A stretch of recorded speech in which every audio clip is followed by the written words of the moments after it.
ဒီဇလန်ကတက်ဘန်ဒီဆိုတဲ့လူတက်အချင်းသားအကြောင်းဖြစ်ပါတယ်။သူမကလက်မောင်းကျိုးနေတယ်လို့ထင်ရတဲ့လူတစ်ယောက်ကိုကူညီရင်းသူ့ကားနာအထိလိုက်ပို့ခဲ့တာပါ။ဒါပေမဲ့ကားနာရောက်တော့ရင်မောင်းထိုင်ကုန်လေးကခုံမရှိတာကိုသတိထားမိခဲ့တယ်။တခုခုထူးဆန်းတယ်လို့ခံစားရပေမဲ့သူကစာအုပ်တွေကိုကားထဲထည့်ပေးဖို့ပြောတော့သူမကထည့်ပေးတဲ့အချိန်မှာပဲသူမကိုဒုံးနဲ့ရုပ်ချလိုက်တယ်။အဲ့ချိန်ကစားသူမကိုမတွေ့ရတော့ဘူး။နိုင်အနှဲငယ်ကြာမှတခြားမိန်းကလေးတစ်ယောက်လည်းအတူတူပဲ။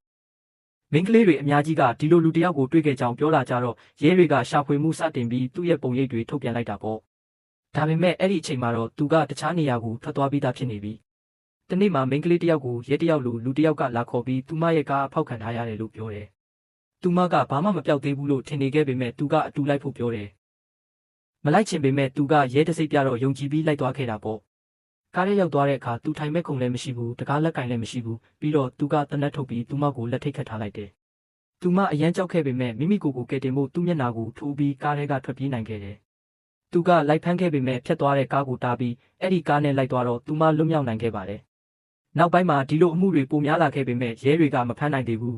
။တညမှာတော့နောက်မီးတွေပြက်နေတဲ့ကားတစ်စီးကိုရဲကဖမ်းလိုက်တဲ့အခါအထောက်ထားတွေတွေ့ပြီးဖမ်းမိခဲ့တယ်။လွတ်မြောက်ခဲ့တဲ့မိန်းကလေးကလည်းသူ့ကိုအတီးပြုတ်ပေးခဲ့တယ်။သူကိုထောင်ချပြီးအားလုံးပြီးဆုံးပြီလို့ထင်ခဲ့ကြတာပေါ့။ဒါပေမဲ့တနေ့သူထောင်ကနေဒုတိယထပ်သတင်းပေါက်ကနေခုန်ထွက်ပြီးထွက်ပြေးခဲ့တယ်။ရဲတွေလည်းအတော်ကြာရှာဖွေခဲ့ကြတယ်။ကားတစ်စီးချင်းစစ်ပြီးဖမ်းမိချိန်မှာတော့သူကမျက်မှန်တက်စပင်ပုံပြောင်းလဲပြီးမျက်နှာပြောင်းလဲထားပေမဲ့ရဲတယောက်ကတီးသွားပြီးထပ်မံဖမ်းဆီးနိုင်ခဲ့တယ်